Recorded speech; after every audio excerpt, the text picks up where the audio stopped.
شروع اللہ کا نام لے کر جو بڑا مہربان نہایت رحم والا ہے۔ لوگوں اپنے پروردگار سے ڈرو جس نے تم کو ایک شخص سے پیدا کیا، یعنی اول اس سے اس کا جوڑا بنایا، پھر ان دونوں سے کثرت سے مرد و عورت پیدا کر کے روئے زمین پر پھیلا دیے۔ اور اللہ سے ڈرو جس کے واسطے سے تم ایک دوسرے سے حقوق کا مطالبہ کرتے ہو، اور قطع رحمی سے بچو۔ کچھ شک نہیں کہ اللہ تمہیں دیکھ رہا ہے۔ اور یتیموں کا مال جو تمہاری تحویل میں ہو ان کے حوالے کر دو، اور ان کے پاکیزہ اور عمدہ مال کو اپنے ناقص اور برے مال سے نہ بدلو، اور نہ ان کا مال اپنے مال میں ملا کر کھاؤ کہ یہ بڑا سخت گناہ ہے۔ اور اگر تم کو اس بات کا خوف ہو کہ یتیم لڑکیوں کے بارے میں انصاف نہ کر سکو گے تو ان کے سوا جو عورتیں تم کو پسند ہوں، دو دو یا تین تین یا چار چار، ان سے نکاح کر لو۔ اور اگر اس بات کا اندیشہ ہو کہ کئی عورتوں سے انصاف نہ کر سکو گے تو ایک ہی عورت سے نکاح کرو یا باندی سے تعلق رکھو جس کے تم مالک ہو۔ اس طرح تم بے انصافی سے بچ جاؤ گے۔ اور عورتوں کو ان کے مہر خوشی سے دے دیا کرو۔ ہاں، اگر وہ اپنی خوشی سے اس میں سے کچھ تم کو چھوڑ دیں تو اسے مزے سے کھا لو۔ اور کم عقلوں کو ان کا مال جسے اللہ نے تم لوگوں کے لیے سبب معیشت بنایا ہے مت دو۔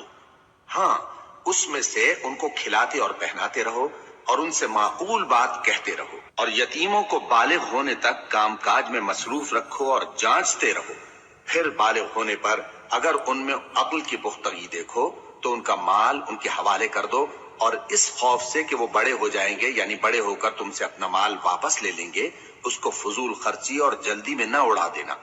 اور جو شخص آسودہ حال ہو اس کو ایسے مال سے قطعی طور پر پرہیز رکھنا چاہیے، اور جو ضرورت مند ہو وہ مناسب طور پر یعنی بقدر خدمت کچھ لے لے۔ اور جب ان کا مال ان کے حوالے کرنے لگو تو گواہ کر لیا کرو، اور حقیقت میں تو اللہ ہی گواہ اور حساب لینے والا کافی ہے۔ جو مال ماں باپ اور رشتہ دار چھوڑ مریں، تھوڑا ہو یا بہت، اس میں مردوں کا بھی حصہ ہے اور عورتوں کا بھی۔ یہ حصے اللہ کے مقرر کیے ہوئے ہیں۔ اور جب میراث کی تقسیم کے وقت غیر وارث رشتہ دار اور یتیم اور نادار لوگ آ جائیں تو ان کو بھی اس میں سے کچھ دے دو، اور ان سے معقول بات کہو۔ اور ایسے لوگوں کو ڈرنا چاہیے جو ایسی حالت میں ہوں کہ اپنے بعد ننھے ننھے بچے چھوڑ جائیں، اور ان کو ان کی نسبت خوف ہو کہ ہمارے مرنے کے بعد ان بیچاروں کا کیا ہوگا۔ بس چاہیے کہ یہ لوگ اللہ سے ڈریں اور درست بات کہیں۔ جو لوگ یتیموں کا مال ناجائز طور پر کھاتے ہیں وہ اپنے پیٹ میں آگ بھرتے ہیں اور ضرور دوزخ میں ڈالے جائیں گے۔ اللہ تمہاری اولاد کے بارے میں تم کو ارشاد فرماتا ہے کہ ایک لڑکے کا حصہ دو لڑکیوں کے حصے کے برابر ہے، اور اگر اولاد میت صرف لڑکیاں ہی ہوں یعنی دو یا دو سے زیادہ تو کل ترکے میں ان کا 2/3 ہے، اور اگر صرف ایک لڑکی ہو تو اس کا نصف ہے، اور میت کے ماں باپ کا یعنی دونوں میں سے ہر ایک کا ترکے میں 6واں حصہ ہے، بشرطے کہ میت کی اولاد ہو۔ اور اگر اولاد نہ ہو اور صرف ماں باپ ہی اس کے وارث ہوں تو 1/3 ماں کا حصہ ہے، اور اگر میت کے بھائی بھی ہوں تو ماں کا 6واں حصہ ہوگا۔ اور یہ تقسیم ترکہ میت کی وصیت کی تعمیل کے بعد جو اس نے کی ہو یا قرض کے ادا ہونے کے بعد جو اس کے ذمے ہو عمل میں آئے گی۔ تم کو معلوم نہیں کہ تمہارے باپ دادوں اور بیٹوں اور پوتوں میں سے فائدے کے لحاظ سے کون تم سے زیادہ قریب ہے۔ یہ حصے اللہ کے مقرر کیے ہوئے ہیں، اور اللہ سب کچھ جاننے والا ہے، حکمت والا ہے۔ اور جو مال تمہاری بیویاں چھوڑ مریں اگر ان کی اولاد نہ ہو تو اس میں سے نصف تمہارا ہے، پھر اگر ان کی اولاد ہو تو ترکے میں تمہارا حصہ 1/4 ہے، لیکن یہ تقسیم وصیت کی تعمیل کے بعد جو انہوں نے کی ہو یا قرض کے ادا ہونے کے بعد جو ان کے ذمے ہو کی جائے گی۔ اور جو مال تم مرد چھوڑ مرو اگر تمہاری اولاد نہ ہو تو تمہاری بیویوں کا اس میں 1/4 حصہ ہے، پھر اگر تمہاری اولاد ہو تو ان کا 8واں حصہ ہے۔ یہ حصے تمہاری وصیت کی تعمیل کے بعد جو تم نے کی ہو اور ادائے قرض کے بعد تقسیم کیے جائیں گے۔ اور اگر ایسے مرد یا عورت کی میراث ہو جس کے نہ باپ ہو نہ بیٹا مگر اس کے بھائی یا بہن ہو تو ان میں سے ہر ایک کا 6واں حصہ ہے، اور اگر ایک سے زیادہ ہو تو سب 1/3 میں شریک ہوں گے۔ یہ حصے بھی بعد ادائے وصیت و قرض بشرطے کہ ان سے میت نے کسی کا نقصان نہ کیا ہو تقسیم کیے جائیں گے۔ یہ اللہ کا فرمان ہے، اور اللہ نہایت علم والا ہے